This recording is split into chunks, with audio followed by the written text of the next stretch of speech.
Bonjour et bienvenue sur le cabinet. Dans cette vidéo, nous allons vous présenter notre version 2.20 où nous avons rajouté principalement un élément. Au niveau des patients, dorénavant, en cliquant sur les détails d'un patient, vous aurez la possibilité ici de retrouver un tableau de bord où nous avons essayé de regrouper les informations les plus importantes qui tournent autour de votre patient. Donc on retrouve, de toute façon, son nom, son adresse, etc., sa date de naissance. Ici à droite, vous retrouvez directement son assurance.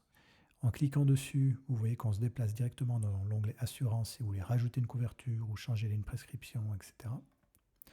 De la même manière, en cliquant ici sur ces données, vous allez directement arriver sur l'onglet Informations où vous pourrez changer les différentes informations. Et finalement, nous venons d'intégrer des contrôles au niveau des prestations. Comme vous le savez, dans le psy-tarif, il y a certains contrôles, avec un nombre de minutes disponibles pour certaines prestations sur un certain nombre de jours. Ici, par exemple, on a un exemple de PE030 sur 90 jours. On a le droit à 15 minutes au maximum. Et là, on voit par exemple qu'on l'a déplacé, pour l'exemple, on voit qu'on l'a dépassé grandement. Donc le cercle s'affiche en rouge comme ça en disant que ça a été dépassé. On a ici donc les indicateurs à suivre, c'est les indicateurs qui sont soit proches d'être dépassés, soit dépassés, qui s'affichent directement ici. Mais vous pouvez aussi, juste en dessous, afficher tous les statistiques.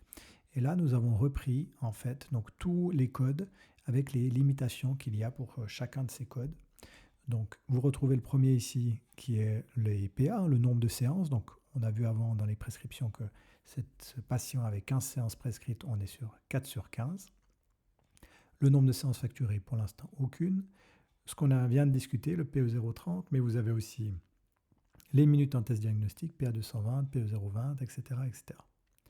Donc, ceci pour vous aider à la fois à ne pas dépasser, mais aussi pour vous rendre attentif à ce qui est possible de facturer directement à vos patients et savoir correctement facturer.